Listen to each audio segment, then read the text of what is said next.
Hai Ibu, selamat ya atas kehamilannya.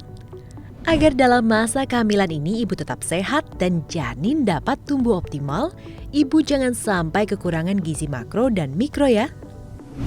Di masa kehamilan, kebutuhan kalori Ibu meningkat, terutama di trimester kedua dan ketiga. Masing-masing menjadi 340 kalori dan 452 kalori per hari. Selain mencukupi kebutuhan kalori, sebaiknya Ibu mempraktekkan pola makan bergizi seimbang. Jika konsumsi makanan kurang dari kebutuhan, Ibu akan beresiko mengalami kekurangan energi kronis dan anemia. Sedangkan jika berlebih, Ibu akan beresiko mengalami kegemukan. Yuk kita kenalan dengan zat gizi yang harus dipenuhi dalam masa kehamilan. Pertama, zat besi. Kebutuhan akan zat besi bisa dipenuhi dengan mengkonsumsi daging merah, hati, ayam, ikan, sayur berdaun hijau, serta buah berwarna oranye seperti pepaya. Zat besi membantu mencegah anemia dan mengurangi resiko pendarahan. Kedua, asam folat. Asam folat penting untuk mendukung pertumbuhan janin dan perkembangan otak. Asam folat bisa didapatkan dengan mengkonsumsi buah jeruk, sayuran berdaun hijau tua, kacang-kacangan, dan hati. Ketiga, vitamin A. Vitamin A penting untuk pembelahan dan perkembangan sel, tulang belakang, jantung, mata, dan telinga. Vitamin A dapat dijumpai pada sayur dan buah berwarna hijau tua atau oranye, seperti wortel, ubi jalar, bayam, brokoli, serta dari sumber pangan hewani seperti hati ayam, telur, dan ikan. Keempat, kalsium.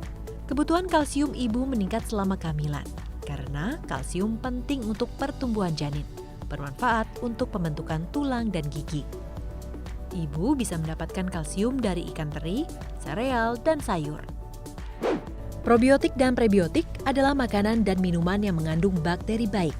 Prebiotik bisa didapatkan dari gandum utuh, kedelai, pisang, bawang merah, bombay, bawang putih, dan madu. Probiotik bisa didapatkan dari yogurt atau produk pangan hasil fermentasi. Sekarang kita lihat bagaimana memenuhi kebutuhan gizi yang dijabarkan sebelumnya dalam satu hari.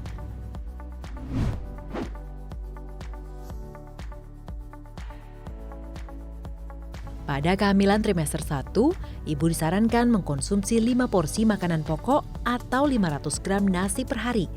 Pada kehamilan trimester 2 dan 3 meningkat menjadi 6 porsi per hari.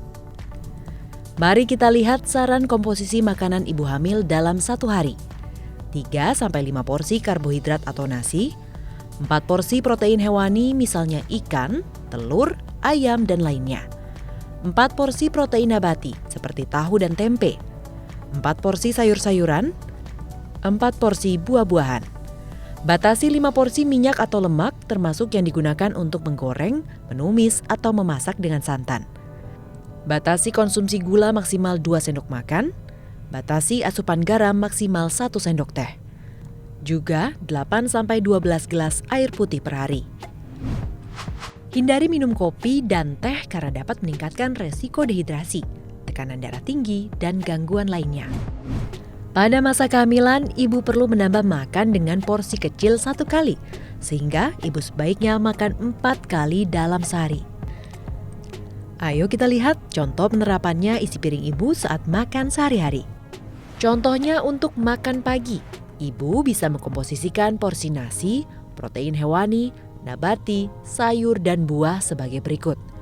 1-2 porsi karbohidrat atau nasi putih, setengah porsi protein hewani dari setengah butir telur rebus, 1 porsi protein nabati dari tempe goreng, 1 porsi sayur dan setengah porsi protein hewani dari tumis daun pepaya, kacang panjang, dan ikan teri, 1 potong buah pepaya, dan 2 gelas air putih.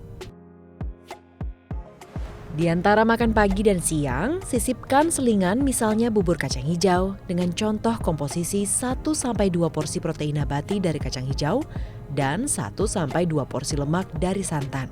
Keduanya bisa Anda dapatkan dari bubur kacang hijau, 1 porsi karbohidrat dari ubi merah, dan 2 gelas air putih. Untuk makan siang, contoh komposisi nasi, protein hewani, nabati, sayur dan buah bisa dibuat seperti ini ya Bu. 1 porsi karbohidrat atau nasi putih, 1 porsi protein hewani dari 1 potong ayam atau 1 ekor ikan, 1 porsi protein nabati dari semur tahu, 1-2 porsi sayur dari daun singkong bersantan, 1 buah jeruk dan 2 gelas air putih. Dan makan malam ibu bisa mengatur porsi nasi, protein hewani, nabati, sayur dan buah seperti contoh ini. 1-2 porsi nasi putih, 1 porsi protein hewani dari ikan kembung goreng, 1-2 porsi sayur dan 1 porsi protein nabati bisa diperoleh dari sayur lodeh kacang panjang dan tempe. Lalu 1 buah pisang dan 2 gelas air putih. Ibu bisa berkreasi dengan jenis makanan yang ibu suka, asal memenuhi prinsip gizi seimbang, yaitu terdapat karbohidrat, protein hewani, protein nabati, buah dan sayur, serta air putih. Makanan yang ibu konsumsi harus bervariasi, tidak perlu mahal, yang penting bergizi. Jenis makanan juga tidak harus seperti di video, bisa disesuaikan dengan selera dan bahan yang tersedia di tempat tinggal ibu. Ibu juga disarankan untuk memenuhi kebutuhan zat gizi mikro dengan mengkonsumsi tablet tambah darah atau TTD dan garam beriodium. Nah, ibu jangan lupa ya untuk menandai kotak kontrol TTD pada ibu hamil di buku KIA setiap harinya. Ibu juga dapat berkonsultasi tentang porsi makan kepada tenaga kesehatan untuk mendapatkan saran yang sesuai, agar tidak kekurangan dan tidak berlebihan, sesuai dengan indeks massa tubuh atau IMT. Mudah kan memenuhi kebutuhan gizi selama masa kehamilan? Semoga lancar sampai persalinan ya Bu.